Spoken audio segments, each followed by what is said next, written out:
That's right. Soon the potatoes will be mine. Your sweet nutrients will be mine to consume. Now grow, damn you! Grow!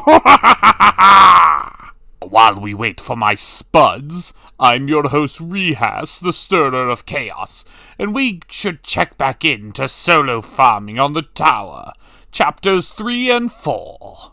So the chapter begins once more in the cave, where we see our little family of rabbits harvesting all of Senji's crops, while Senji is just looking at the adorable rabbit couple thinking, how the fuck did this all happen to me? We later cut to a flashback where the rabbits are begging Senji for the chance to stay in his cave with him, in exchange for helping with the crops. Senji's taken aback by their offer, but it's clear to everyone that what he sees as imprisonment, they see as prime real estate, baby. I mean, protection on all four sides, already cultivating crops, a fresh water source, plenty of sunlight. This is paradise for a farming rabbit, and all they have to do is share it with him. So they beg him for a chance to stay, and their adorable looks plunge an arrow through Senji's heart, making him feel things, and he relents and lets them stay if they work on his crops with him. So they become a little happy family. So the rabbits are working diligently while Senji notices, well, some of their unique items that they have.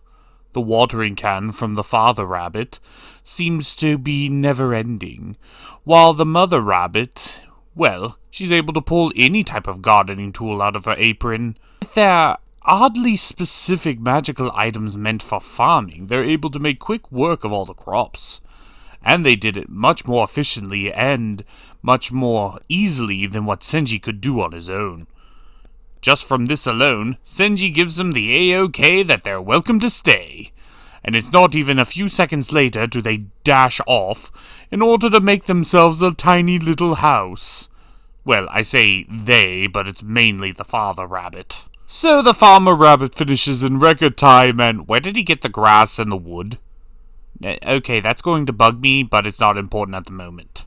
So our farming rabbit husband finishes their house in record time.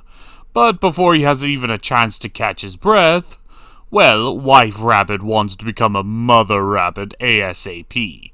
No rest for the weary. This wife rabbit isn't breaking any rabbit stereotype. Bring on the low punny memes. I'm gonna do it, Batman!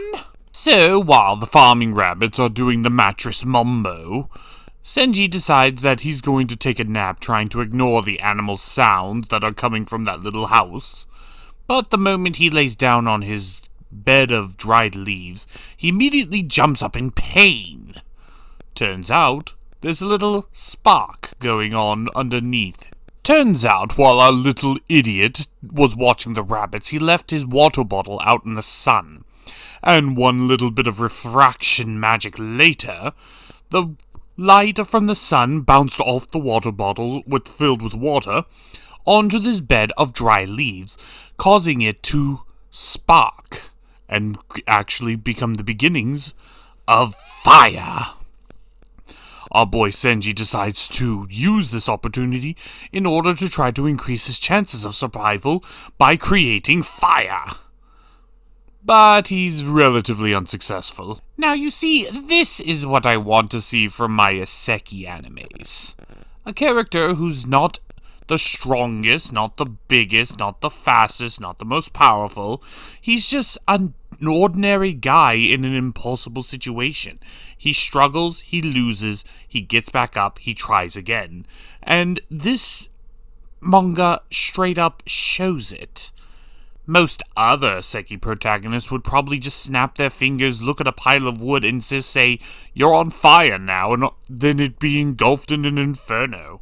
Our boy here is struggling and adapting to his situation.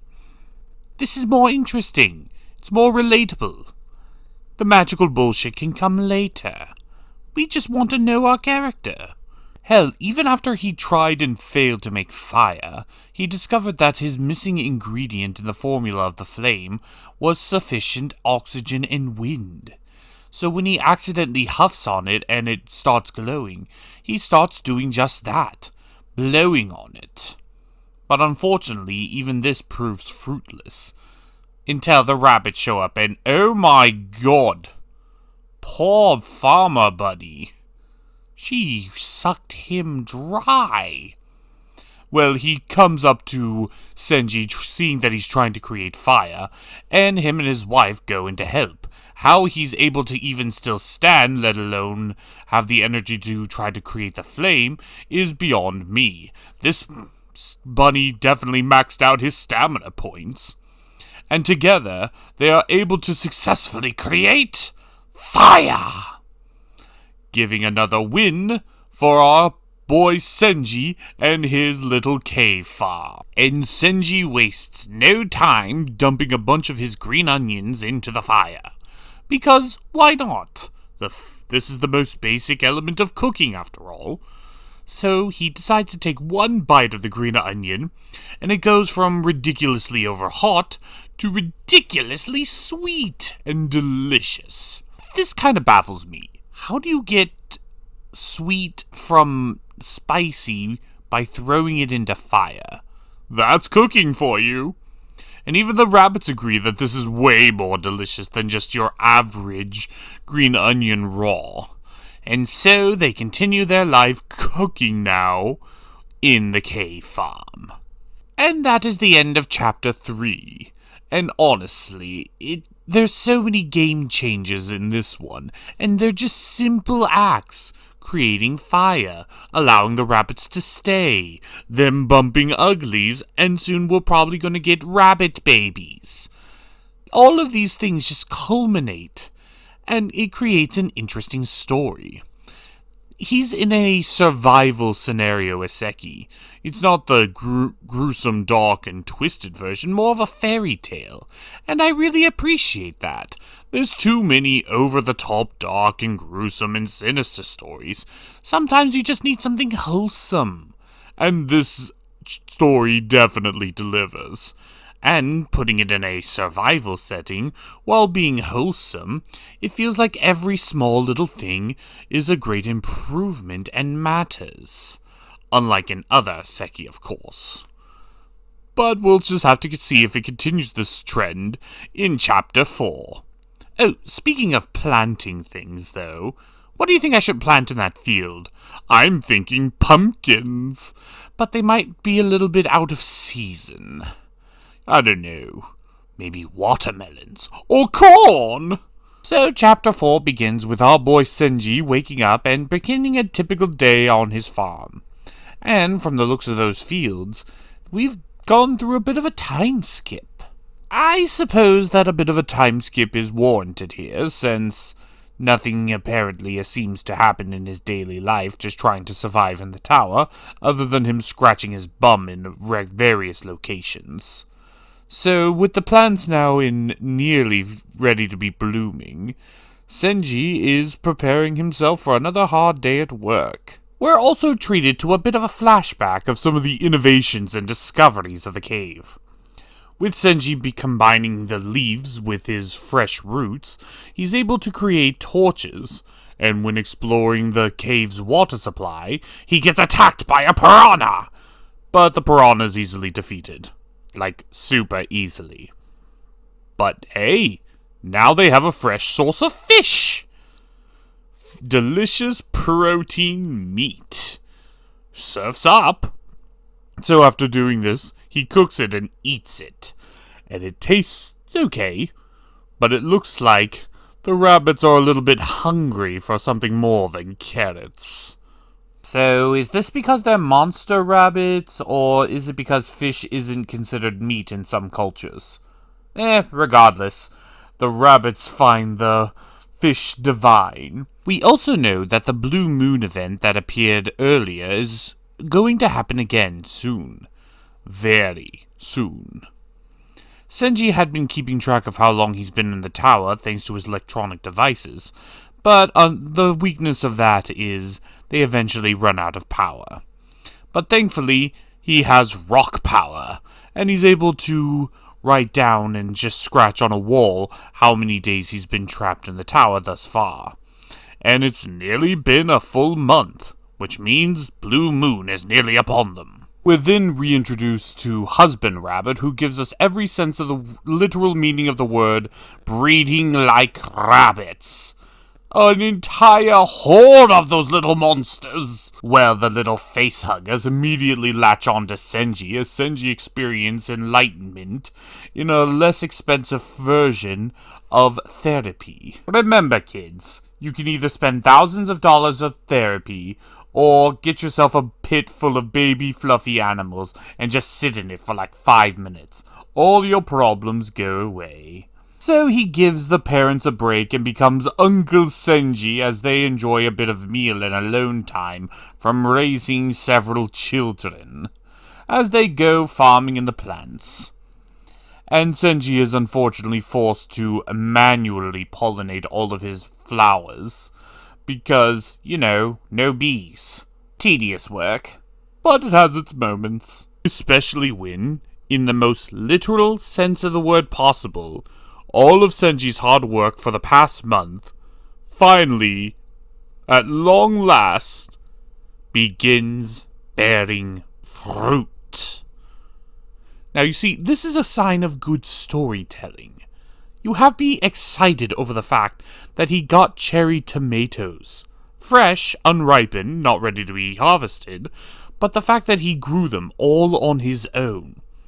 Well, with hard-working rabbits, of course, but this is effectively his accomplishment, his goal, his motives.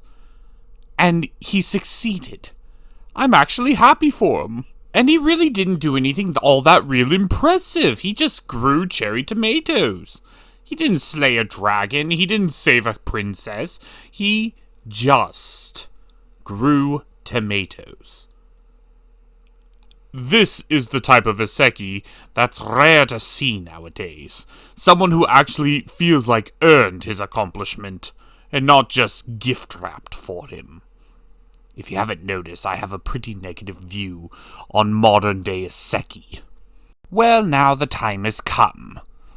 Senji and the rabbits begin making preparations for the Blue Moon event, which is the massive raid from before, where we saw the dragon, and there's no telling what kind of monsters will appear now. Senji wears a disguise of grass and the green leaves of the onions, while the rabbits go into their homes, trying to avoid as much trouble as possible. But unfortunately for them, it's not up to them whether trouble finds them or not. Senji waits, making the minutes feel like hours. He hears a triumphant, powerful, and terrifying roar in the distance as footsteps close in. The monsters are approaching as one of the biggest, strongest, most powerful, most dangerous creatures in the forest arrives at Senji's cave. The Crimson Bear! And it is adorable! If not friend, then why friend-shaped? Well, I suppose even for me this one's a little big. As he stumbles into Senji's hole and Senji alerts its presence to the bear plunges into the hole, roaring at the top of his lungs, and Senji now has to face his worst nightmare. The possibility of him not making it out of the tower alive, with nothing to his name. And that was chapters 2 and 3 of Solo Farming in the Tower. And once again, 2 bangers. It's honestly still shocking to me how just 4 chapters in and I'm excited for him growing cherry tomatoes. Just starting a fire. Hell, even having that large population of baby rabbits is a massive step forward. And I suppose that's one of the strong points of this story. It always feels like it's moving forward, rather than just staying stagnant, which sadly a lot of stories end up doing. Oh, you want the story to progress along? Well, too bad. Here's some filler. Here's some more filler. Here's another filler episode. And yes, filler episodes are important for establishing characters and making it look like there's some importance and we should care about them, but stories like this show that you can do both. And it really shoots other stories in the foot because of it. This honestly might be my favorite isekai, or at the very least in my top 5. And it's just some guy chilling in a cave growing cherry tomatoes with some rabbits. How can you make that interesting? Well, they did it. And now I'm excited for next chapters. So until next time, I'm Rehash, the Stirrer of Chaos. And I will see you for chapters 5 and 6 next week. If Senji's not a pile of bear poo by then. And until then, I got to fertilize my potatoes. Grow, damn you! Grow!